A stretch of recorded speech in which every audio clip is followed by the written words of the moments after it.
बेरोजगारी बहाली की मांग को लेकर किया धरना प्रदर्शन।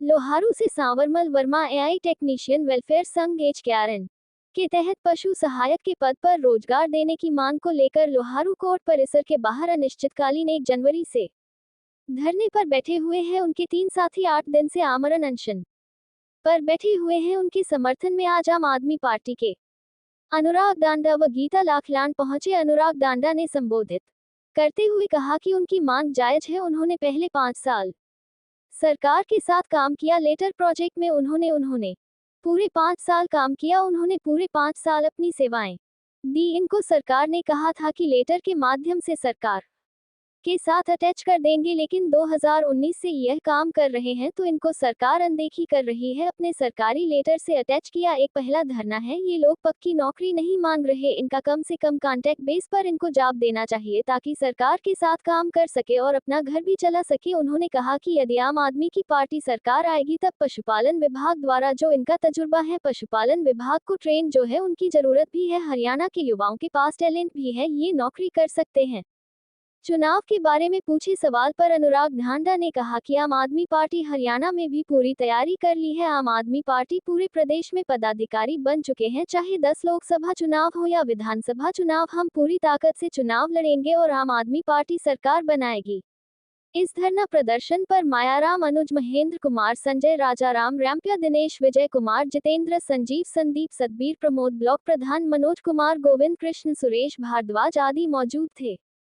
संघर्ष कर रहे लगभग पिछले 25 दिन से लगातार आप लोग यहाँ बैठे हैं और हमारे कुछ साथी तो लगभग 8 दिन से उनके रोजगार को भी छीनने का काम सरकार कर रही है। तो इसकी कड़ी निंदा आपके बीच से करता हूँ और आपको ये विश्वास दिलाता हूँ कि आपकी इस जायज मांग में जैसा भी सहयोग, जैसा भी संघर्ष आप कर रहे हैं, उस पूरे संघर्ष में आपके साथ सहयोगी सहभागी बनकर साथियों ने जब यहाँ मुझसे संपर्क किया था कि जी हम इस तरीके से इस मांग को लेके बैठे हैं, तो मैंने उनको ये कहा था कि भाई पहले मुझे समझाओ ये क्या है। मैं उसी मांग के लिए आवाज़ उठा सकता हूँ जिसको मैं कन्विंस हूँ कि ये ठीक जायज़ मांग मान रहे हो और कल को अगर हमारी सरकार आई तो हम इस मांग को पूरा कर सकते हैं। ऐसी अगर मांग होगी तो मैं आऊँगा। मुझे जब इन्होंने सारे डॉक्यूमेंट्स दिखाए और सारी बात बताई तो इस बात में मुझे कोई संदेह नहीं है, जितने भी साथी आप लोग सबों की बिल्कुल जायज़ मांग है कि सरकार के एक प्रोजेक्ट पे आप लोगों ने तजुर्बा हासिल किया और मैं पहली ऐसी मांग देख रहा हूँ। इसके लिए भी नतमस्तक हूँ आप लोगों के सामने। पहली ऐसी मांग है जहां कोई पक्की नौकरी नहीं मांग रहा।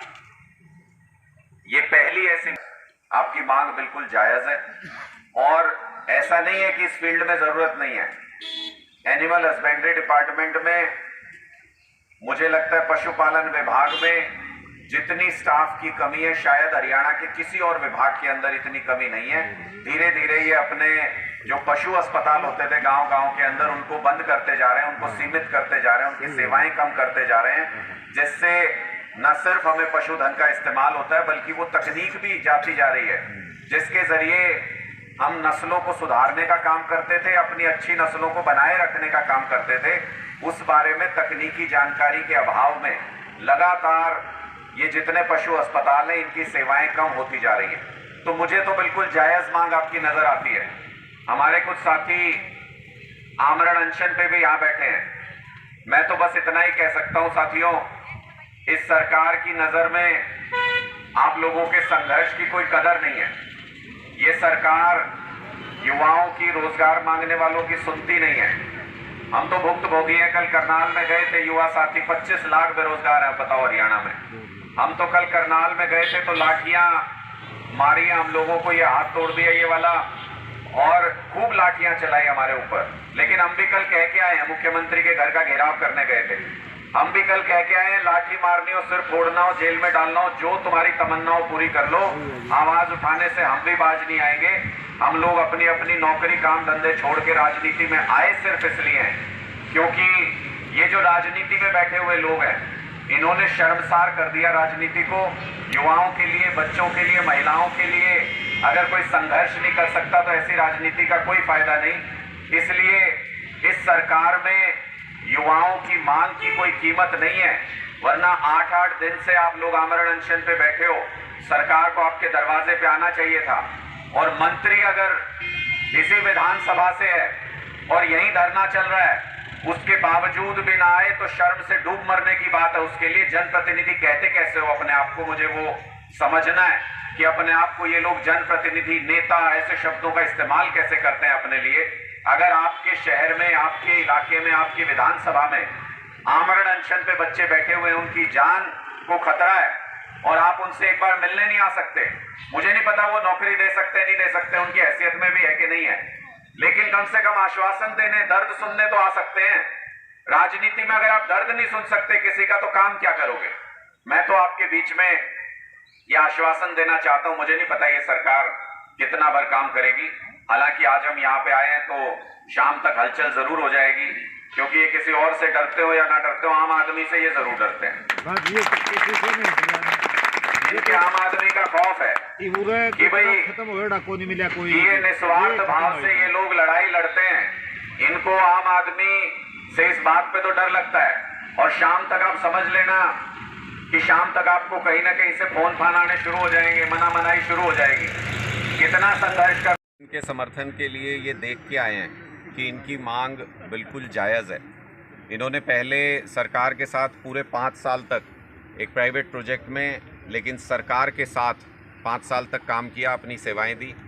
उसके बाद सरकार ने इनको लेटर ऑफ इंटेंट दे के ये भी कहा कि अब एआई के तौर पे आपको हम सरकारी विभाग के साथ अटैच कर देते हैं। मैं तो हैरान हूँ ये देख के कि 2019 से आप लोग काम कर रहे हैं और 2019 से लेके अभी तक इनको कोई पैसा नहीं दे रही सरकार। मतलब कोई बेगैरतपने की भी कोई हद होती है। अगर आप किसी से काम ले रहे हो, अगर आपने किसी को अटैच किया बाकायदा सरकारी लेटर के साथ, तो उसको आप कैसे बिना पैसे के उससे काम करा सकते हो। दूसरा, ये पहला ऐसा धरना है जहाँ पे ये पक्की नौकरी नहीं मांग रहे, जहाँ पे ये सरकारी पक्की नौकरी नहीं मांग रहे। ये कह रहे हैं हमारे तजुर्बे के आधार पे, क्योंकि पशुपालन विभाग को इन लोगों की ज़रूरत है, इनको HKRN में ही कम से कम कॉन्ट्रैक्ट बेसिस पे इनको जॉब दे दें, ताकि सरकार के साथ मिलकर ये काम भी कर सकें, अपना घर भी चला सकें और अपना तजुर्बा भी हासिल कर सकें, जो काम इन्होंने शुरू किया है, जिसकी इनके पास एक्सपर्टीज़ है उसको लेके। लेकिन सरकार की कान पे जू नहीं रेंग रही।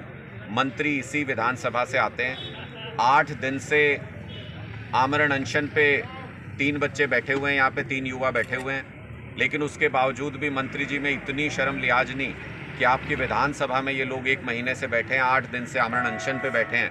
आप, मुझे नहीं पता ये मांग पूरी कर सकते हैं कि नहीं, मुझे तो नहीं लगता कि किसी युवा के ये कोई सपने पूरे कर सकते हैं, उनकी मांग पूरी कर सकते हैं, लेकिन कम से कम अपने इलाके में धरना चल रहा है उसके नाते, आपके यहाँ 8 दिन से आमरण अनशन पे बच्चे बैठे हैं उसके नाते इनका हाल पूछने तो आ जाते, कम से कम इनको आश्वासन देने तो आ जाते, इनकी बात सुनने के लिए तो आ जाते।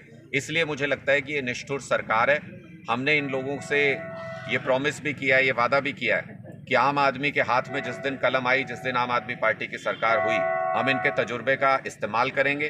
पशुपालन विभाग को जो ट्रेंड लोग हैं उनकी ज़रूरत है। पशुपालन विभाग में बहुत ज़्यादा कमी है वर्कर्स की, और लगभग सारे ही सरकारी विभागों में लोगों की कमी है। हरियाणा के अंदर टैलेंट भी है, हरियाणा के युवाओं के पास वो क्षमता भी है कि वो नौकरी कर सकते हैं, उसके बावजूद 2 लाख सरकारी नौकरी हरियाणा के अंदर खाली है इस वक्त। ये बहुत ही दुर्भाग्यपूर्ण है, हरियाणा के युवाओं के भविष्य के साथ खिलवाड़ है। आगामी चुनाव नजदीक आ चुके हैं, आम आदमी पार्टी पूरी तरह से तैयार है। एक एक गांव के अंदर, एक एक बूथ पे हम अपने कार्यकर्ता बना चुके हैं। 1.5 लाख आइडेंटिटी कार्ड होल्डर आज के दिन में आम आदमी पार्टी के पदाधिकारी पूरे प्रदेश के अंदर हैं। चाहे 10 की 10 सीटों पे लोकसभा चुनाव हो या 90 विधानसभा सीटों पे विधानसभा का चुनाव हो, हम पूरी ताकत से चुनाव लड़ेंगे और आम आदमी का राज हरियाणा के अंदर भी लेके आएंगे, क्योंकि एक तरफ दिल्ली और एक तरफ पंजाब है। दोनों जगह पे मूलभूत सुविधाएं लोगों को मिल रही हैं, अच्छी अच्छी सुविधाएं मिल रही हैं, लोग खुश हैं दोनों जगह पे। इसलिए हरियाणा के लोग भी इंतजार कर रहे थे एक विकल्प का। कांग्रेस, बीजेपी, इनेलो, जेजेपी इनके बीच में चुनते चुनते थक चुके हैं हरियाणा के लोग, इसलिए अब नया विकल्प चुनना चाहते हैं। आम आदमी पार्टी वो मजबूत विकल्प बन के लोगों के सामने खड़ी है और इस बार चुनाव में आप देखेंगे कि पंजाब और दिल्ली से भी बड़ा मैंडेट हरियाणा के अंदर आएगा। 24 में आम आदमी की सरकार हरियाणा में बनेगी। अभी भाजपा ने ये बोला कि आओ, तो पिछले 9, साढ़े 9 या 10 साल से जब से इनकी सरकार है तब तक कहाँ विदेश घूम रहे थे? तब गांव याद नहीं आए? तब नहीं गांव जाना था? वो 10 साल जो इनको वोट दिया लोगों ने, 2 बार सरकार बनी इनकी, वो किस लिए दिया था? गांव के विकास के लिए वोट दिया था, गांव के बच्चों के रोजगार देने के लिए वोट दिया था। अगर कोई चुनाव के वक्त ये कहे कि आओ चलें गांव, तो उसको गांव के बाहर ही रोक देना चाहिए पोस्टर लगा के कि यहाँ पे घुसना मना है, यहाँ पे निर्दयी निर्लज्ज लोगों का आना मना है। बाहर पोस्टर लगा के इस बार गांव-गांव में इनको रोका जाएगा। इनको हरियाणा से ही बाहर भेजेंगे। मुझे तो समझ नहीं आता है कि ये इजराइल में नौकरी देते हैं हरियाणा के युवाओं को, जहाँ युद्ध चल रहा है, मरने के लिए हमारे बच्चों को भेज रहे हैं। ऐसी नीयत है इनकी हरियाणा के युवा के प्रति। और जितनी भी भर्ती हरियाणा के अंदर हो रही है उनमें 60-60, 70-70% हरियाणा के बाहर के लोगों को ये नौकरी दे रहे हैं। तो अगर बाहर के लोगों को नौकरी दे रहे हैं तो इनको बाहर ही जाके चुनाव लड़ना चाहिए। इस बार हरियाणा में चुनाव लड़ने के लायक तो काम इन्होंने नहीं करा। आपके चैनल के माध्यम से सभी को राम राम और बहुत धन्यवाद। आप जो है अपने चैनल के माध्यम से हमारी बात जो है सरकार तक पहुंचाने का काम कर रहे हैं। देखिए, हम लोग पिछले 12 जनवरी से हम लोग यहाँ बैठे हैं अनिश्चितकालीन धरने के लिए, और पिछले 1 फरवरी से जो है हमारे 3 साथी हम अनशन पर बैठे हुए हैं। लेकिन सरकार का कोई प्रतिनिधि किसी तरह से हमारी सुध लेना तो आज तक भी कोई किसी तरीके से तैयार नहीं है। हालांकि जैसे कल किसानों के कुछ संगठन हमारे बीच आए, उन्होंने अपना समर्थन हमें दिया, अच्छे तरीके से हमारी बात जो है सरकार तक पहुंचाने का काम किया। उसी कड़ी में आज आम आदमी पार्टी के अनुराग डांडा जी एक प्रदेश उपाध्यक्ष हैं, वो हमारे बीच आए, अपना जो है उन्होंने समर्थन एक तरह से हमें दिया और साथ आश्वासन भी दिया अगर उनकी सरकार भविष्य में अगर आती है तो वो जो है पहली कदम से जो है हमारा रोजगार बहाल करने का काम करेंगे। उन्होंने क्या आश्वासन दिया उनकी सरकार आने की आएगी उसमें? देखिए, डांडा साहब ने आश्वासन दिया है कि अगर भविष्य में उनकी सरकार अगर आती है तो वो जो है हमारी रोजगार बहाली का एक जो हमारी डिमांड है वो पहले कदम से उसको जो है करने का काम करेंगे। आपका शुभ नाम?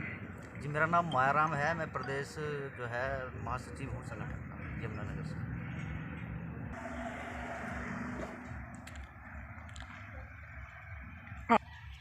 आम आदमी पार्टी के उनने भी आश्वासन दिया है, उसके बारे में आप लोगों को क्या कहना है? देखिए, मैं आपके चैनल के माध्यम से बता देना चाहता हूं कि एआई टेक्नीशियन का जो धरना है पिछले मास 12 जनवरी से अनवरत जारी है और सरकार की हठ धर्मिता के कारण इन्होंने आमरण अनशन शुरू कर दिया है। इनमें से एक तो साथियों की हालत अचानक बिगड़ भी चुकी है, जिसके कारण इन्हें हॉस्पिटलाइज भी किया जा चुका है। परंतु इतना सब बीत जाने के बाद भी सरकार को इनकी ये हालात दिखाई नहीं दे रहे हैं। मैं आपके चैनल के माध्यम से ये कहना चाहता हूँ कि इनकी बात को सुना जाए और इनका रोज़गार इन्हें वापस दिया जाए, क्योंकि आपने बहुत सारे युवाओं को रोज़गार देने का वादा किया है, परंतु यहाँ स्पष्ट है ग्राउंड लेवल पर आप इस समय हरियाणा सरकार नौकरी लेने वाली सरकार के रूप में प्रख्यात होने जा रही है। कितने आदमी ने अनशन पर बैठे हैं इस समय? कितने दिन हो गए इनको अनशन पे बैठे हैं हमारे 3, अनशन नहीं कह सकते हम इसे, आमरण अनशन कहेंगे, जिसमें से 3 साथी लगातार बैठे हुए हैं और बाकी प्रतिदिन धरना चलता है और सरकार के खिलाफ आवाज़ उठाई जाती है ताकि इस गूंगी और बहरी सरकार तक इन साथियों की आवाज़ पहुँचे और ये रोज़गार इन्हें मिल सके। मैं अपने संगठन सर्व कर्मचारी संघ हरियाणा का खंड प्रधान होने के नाते इनके साथ आराम से रहा हूँ और मेरा समर्थन, मेरे पूरे संगठन का समर्थन इनके साथ है। जहाँ हमारी ज़रूरत पड़ेगी हम इनके साथ हर कदम वो कदम उठाने के लिए तैयार रहेंगे जो इनकी रोज़गार बहाली के लिए लाभ मिलाएगा। आदमी पार्टी वाले के यहाँ पहुँचे, इनको आश्वासन दिया है। देखिए, मैं इस बारे में ये कहना चाहूँगा कि आम आदमी पार्टी का जो एक तरह से जो इन्हें आश्वासन दिया गया है वो तो आने वाला समय बताएगा, क्योंकि अभी हरियाणा सरकार में किसी प्रकार का चुनाव नहीं है। अक्टूबर नवंबर तक हम चाहते हैं कि वो अवधि से पहले ये हरियाणा सरकार इन साथियों को रोज़गार दे, ताकि इनके चेहरे पर भी खुशहाली आए और इनका परिवार भी खुशहाल हो सके। यही मांग है इनकी। हाँ, हमारे इस पूरे संगठन की ये मांग है कि इनका रोज़गार इन्हें बहाल किया जाए। मैं इस समय मौजूद हूँ कोर्ट परिसर लोहारू के सामने धरनारत एआई टेक्नीशियन पशुपालन विभाग से, जो हरियाणा सरकार की हठधर्मिता के कारण इनका रोज़गार छीना गया है, और अपने रोज़गार बहाली के लिए पिछले 12 जनवरी से ये धरना स्थल पर बैठे हुए हैं और सरकार के विरोध में रोज़गार बहाली के पक्ष में इन्होंने 1 फरवरी से आमरण अनशन पर बैठ गए हैं। 3 साथी, दिनेश जी, राजीव जी और विजय जी। तो मैं जानना चाहूँगा इन 3 साथियों से, जब से आप आमरण अनशन पर बैठे हैं, सरकार की तरफ से या अन्य संगठनों की तरफ से आपको इस बारे में क्या समर्थन मिला है? सरकार की तरफ से तो हमें कोई भी समर्थन नहीं मिला किसी भी प्रकार का, और जो अन्य साथी वो आ रहे हैं हमारे साथ, मतलब जैसे किसान भाई है, किसानों का बड़ा समर्थन मिला, हमें बड़ा सहयोग मिला। किसानों ने हमारे हित में बिल्कुल आवाज़ उठाई है, और तहे दिल से किसानों का धन्यवाद करता हूँ जी मैं, जिन्होंने हमारी आवाज़ को आगे उठाने का काम किया जी। हाँ जी, आप कुछ कहना चाहेंगे? मैं भी कहना चाहता हूँ सर, ये गूंगे बहरों की सरकार है, ये जो हमारी तरफ कोई ध्यान नहीं दे रही। जो कि हमारे साथ किसान युवा मोर्चा के जो रवि आज़ाद भाई साहब थे, उन्होंने आके हमारा पूरा सहयोग दिया और हमारे साथ होने वाले अन्याय पर आवाज़ उठाई। और भी जो आम आदमी पार्टी से भी लोग आए थे, उन्होंने भी हमें आश्वासन दिया है कि हम अगर हमारी सरकार आती है तो भविष्य में हम आपको स्थायी रूप से बहाली पक्की कराएंगे। सरकार से क्या मांग है? सरकार से यह मांग है जी, हमें सरकार द्वारा रेगुलर किया जाए। आप कुछ कहना चाहेंगे? हाँ जी, मैं ज़रूर कहना चाहूँगा। मैं सरकार को ये कहना चाहता हूँ कि जो हमारे एआई टेक्नीशियन भाई हैं, और तकरीबन 700-800 के करीब हमारे जो एआई टेक्नीशियन हैं, इनको जो है कौशल रोज़गार में रखे, क्योंकि हमारे पास हमारी योग्यता के अनुसार जो हमारे को सर्टिफिकेट दिए हुए हैं वो भी हमारे पास हैं, और हमने सरकार के अंतर्गत रहकर हमने ये कार्य जो किया है, तो उसको जो है देखते हुए हमें एआई टेक्नीशियन या फिर हमारे को एनिमल अटेंडेंट के पद पर कौशल रोज़गार के तहत हमारे को रखे। हमारी यही डिमांड है, और हमारे बच्चे भी जो हैं भूखे मर रहे हैं, हम अपने परिवार का पालन पोषण नहीं कर सकते। तो हम सरकार से यही आस लगा के हमने वोट दी थी कि आने वाली सरकार जो भाजपा हमारे बच्चों के लिए कुछ करेगी, लेकिन हमारे बच्चों का तो भविष्य हमें आगे डूबता हुआ नज़र दिखाई आ रहा है। तो हम एक मांग कर रहे हैं सरकार से कि हमारा रोज़गार बहाल करे, और हमारे सभी भाइयों का जो है घर में अच्छी तरह से चूल्हा जले, और बच्चों की भी जो है जो दिक्कत है, बीमारियां हमको भी आती हैं, सबको बीमारियां सभी को आती हैं। तो हम भी सरकार से गुजारिश करते हैं कि आगामी हम भी 5-4 साल के बाद इतनी सेवाएं दे चुके हैं और हमारे भी शरीर को बीमारियां लग जाती हैं कई बार, तो हम उन बीमारियों का इलाज कराने के लिए पैसा कहाँ से लाएं। तो यही सोचकर हम यहाँ अनशन पे बैठे हैं कि हमारा जो है कुछ मसला हल हो, और यही हम आज सरकार से लगाए बैठे हैं।